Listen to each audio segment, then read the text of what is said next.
fahafahana azy fa ao anatin'io ao amin'ny loi organique article 100 de milaza mazava tsara hoe tsisy doka azo atao mahakasika ny fifidianana enim-bolana mialohan'ny andro anombohan'ny fampelezan-kevitra ofisialy. Zay aloha voalohany. Article 104 ao anatin'io ihany de milaza tsara hoe tsy azo atao mametapetaka afisy etsy eroa mahakasika ny fampelezan-kevitra ny fifidianana raha tsy amin'ny lieu public, raha tsy amin'ny toerana voatondro am'izany.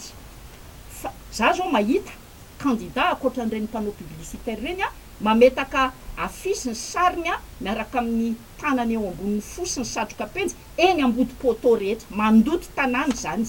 Tanàna misy tompony ty, misy tompona andraikitra kosa eto aleo ifanaja. Zay zany tena teneniko mazava tsara. Zay ao ambadika politika an'izay tsisy za tsy tia hanadiady an'izany. Ary fandraisana andraikitry ny commune mahakasika ny panneau publicitaire io de miteraka adihevitra be lehibe nge tokony mipetraka amitsika mijery amin'ny maso tsy miangatra. Dokam-barotra no ampiasana an'ireny panneau publicitaire reny.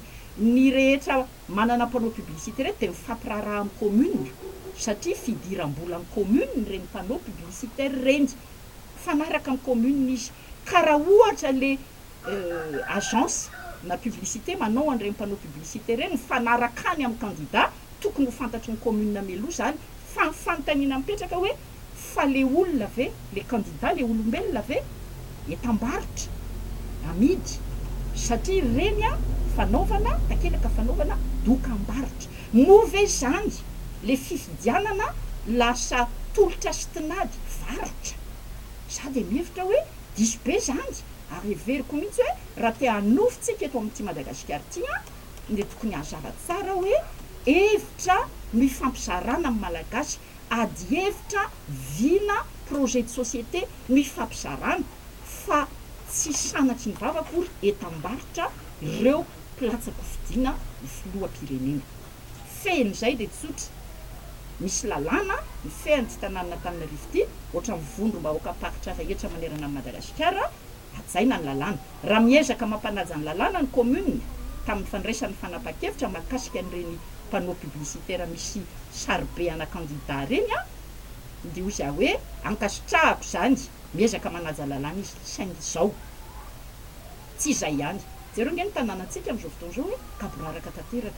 Ndao tsika andeha hoe tsy amin'ny avenue de l'indépendance etsy Analakely fa ny toerana voasorotra ho fiantsonan'ny fiara de feno mpivarotra avokoa tsisy iliana.